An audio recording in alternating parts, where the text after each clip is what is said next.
Hello friend, मैं विशाल आपका अपने यूट्यूब चैनल एमवे एजुकेशन में स्वागत करता हूं। आशा करता हूं आप अच्छे होंगे और आप लोग की पढ़ाई अच्छी चल रही होगी। आज मैं आप लोग के सामने class 12th physics electric charge and field से related topic dielectric constant or relative electrical permittivity के बारे में बताना चाहता हूँ। हम यह जानते हैं कूलॉम्स लॉ के अनुसार जब हम दो पॉइंट चार्ज को किसी वैक्यूम आर एयर में रखते हैं तो उस पर लगने वाला जो फोर्स ऑफ अट्रैक्शन या रिपल्सन होता है कूलॉम्स लॉ के अनुसार F0 equal to 1/4πε0 Q1 Q2 by r square newton होता है। यहाँ हमें इस टॉपिक को समझने के लिए हमें 2 पॉइंट पर ध्यान देना होगा। पहला, जब हम 2 पॉइंट चार्ज को वैक्यूम आर एयर में रखते हैं तो उस पर लगने वाला फोर्स ऑफ अट्रैक्शन या रिपल्सन और उसका उस मीडियम की परमिटिविटी ऑफ फ्री स्पेस आपको ध्यान देना होगा। जैसे कि जब हम 2 पॉइंट चार्ज को वैक्यूम आर एयर में रखे हैं तो इस पर लगने वाला जो फोर्स है वह F0 equal to 1/4πε0 Q1 Q2 by r square newton. अब F0 क्या है? फोर्स ऑफ अट्रैक्शन या repulsion between 2 point charges when 2 charges is placed in vacuum or air. और एप्सिलॉन 0 क्या है? यह epsilon 0 permittivity of free space in vacuum or air, clear, या absolute electrical permittivity in free spaces कहते हैं। अब हम इन्हीं 2 चार्जेस को सेम डिस्टेंस पर हम किसी मीडियम में प्लेस्ड करना चाहते हैं। वो मीडियम इंसुलेटिंग मीडियम में ही रखना चाहते हैं। इंसुलेटिंग मीडियम का मतलब 2 चार्जेस के बीच में हम कोई मटेरियल प्लेस्ड कर दें, जैसे कोई पेपर प्लेस्ड कर दें, कोई ऑयल प्लेस्ड कर दें, या कोई हम ग्लास प्लेस्ड कर दें, तो हमारा क्या होगा? तो उनके बीच जो लगने वाला फोर्स ऑफ अट्रैक्शन होगा वो हमारा क्या होगा? फोर्स ऑफ अट्रैक्शन या repulsion Fm equal to 1/4πε Q1 Q2 by r square. हम आपको बोले थे कि आपको 2 ही चीज़ याद रखना है। पहला, वो 2 चार्जेस को हम जिस मीडियम में रख रहे हैं उस मीडियम के फोर्स को ध्यान देना है, और उस मीडियम की मटेरियल मीडियम का हमें परमिटिविटी इन मटेरियल मीडियम का ध्यान देना है। तो ये हमारा क्या है? Fm हमारा जो है वो हमारा फोर्स ऑफ अट्रैक्शन या repulsion between 2 point charge when 2 charges placed in material medium. और एप्सिलॉन हमारा क्या है? Absolute electrical permittivity in material medium. हम इन दोनों इक्वेशन फर्स्ट और सेकंड को डिवाइड कर दीजिए। इक्वेशन फर्स्ट और सेकंड को जो डिवाइड करेंगे F0/Fm ही हमारा डाई इलेक्ट्रिक कांस्टेंट या रिलेटिव इलेक्ट्रिकल परमिटिविटी होगा। देख लीजिए, dividing equation first and second we have, तो आपका हो जाएगा F0/Fm equal to 1/4πε0 Q1 Q2 by r square upon, सबके अपान क्या हो जाएगा? 1/4πε Q1 Q2 by r square. सब कैंसिल हो जाएगा, सब कैंसिल हो जाएगा एक दूसरे से। यहाँ पर बचेगा 1/ε और यहाँ पर बचेगा 1/ε। यहाँ पर 1/ε0 बचेगा। देखिए 1/ε0 अपान 1/ε0, सॉरी एप्सिलॉन, तो क्या हो जाएगा? ये एप्सिलॉन ऊपर चला जाएगा, ε0 नीचे आएगा। तो मैं इसको लिख सकता हूँ F0/Fm इक्वल टू ε/ε0, या इसी को हम कहते हैं dielectric constant, clear, epsilon R, या इसको बोलते हैं relative electrical permittivity, clear.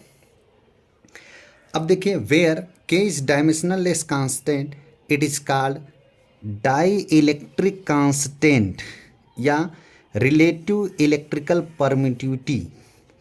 Are इसको बोलते हैं specific inductive capacity of material, और ऐसे मटेरियल को हम डाई इलेक्ट्रिक मटेरियल कहते हैं।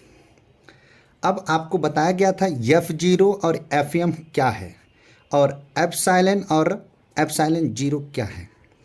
F0 का मतलब है फोर्स ऑफ अट्रैक्शन या repulsion between two point charge when 2 point charge placed in vacuum or air. और एफईएम क्या है? फोर्स ऑफ अट्रैक्शन या repulsion between 2 point charge when 2 charge placed in medium. Epsilon क्या है? Electrical permittivity in material medium. और ये epsilon zero क्या है? Electrical permittivity in free space या वैक्यूम आर ई जीरो। अब इसका आसानी से डिफिनीशन बना सकते हैं, K equal to epsilon upon epsilon zero. इसका मतलब होगा the dielectric constant is defined as the ratio of epsilon upon epsilon zero. Epsilon का मतलब है absolute electrical permittivity in material medium, और एप्सिलॉन जीरो का मतलब है absolute electrical permittivity in free space is known as dielectric constant. देखिए, dielectric constant is defined as the ratio of the absolute electrical permittivity of medium to the absolute electrical permittivity of free space vacuum or air. एक definition इसको और भी लिख सकते हो, क्योंकि F M upon F zero, इसका मतलब dielectric constant is defined as the ratio of the force between 2 point charges when 2 charges placed in vacuum or air to the force of attraction या repulsion between 2 point charges when 2 charges placed in material medium. देख लीजिए, इसी को क्या लिख सकते हैं आप? देखिए, dielectric constant is defined as the ratio of the force of attraction और repulsion between 2 point charges placed in certain distance in free space, या इसको हम बोलते हैं vacuum or air. Clear? To the force of attraction or repulsion between 2 point charge when 2 charges placed is same distance in the medium। यहाँ पर आपको कुछ important fact है, उसको भी आपको याद रखना है। जैसे नोट करके लिखा गया है, ये जो वैल्यू ऑफ के है वह depends upon the nature of medium. Clear?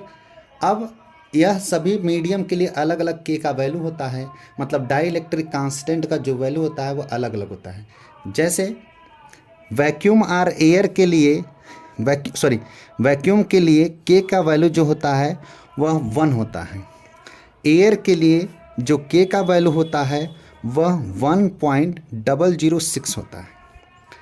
इसी प्रकार हाइड्रोजन एटम के लिए डाइलेक्ट्रिक कांस्टेंट के का जो वैल्यू होता है वह 1.00026 होता है।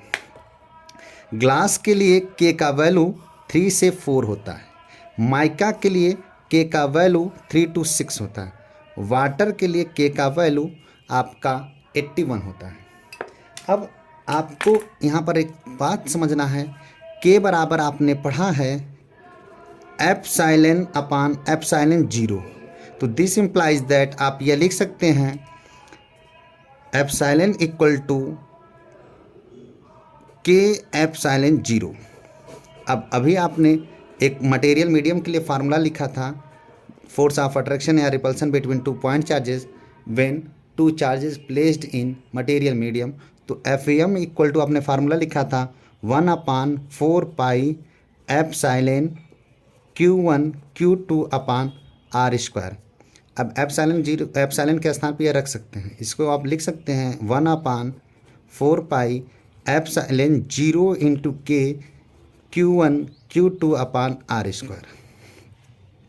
अब इसे किसी भी मटेरियल मीडियम में रखें, अगर आप वैक्यूम में रखे रहें तो के बराबर 1 हो जाएगा, एयर में रखेंगे के बराबर 1.006 हो जाएगा, हाइड्रोजन एटम में रखेंगे तो 1 पॉइंट के का वैल्यू हो जाएगा 1.00026 हो जाएगा, ग्लास में रखेंगे तो 3 से 4 के बीच में होगा, माइका का रखेंगे 3 से 6 के बीच में होगा।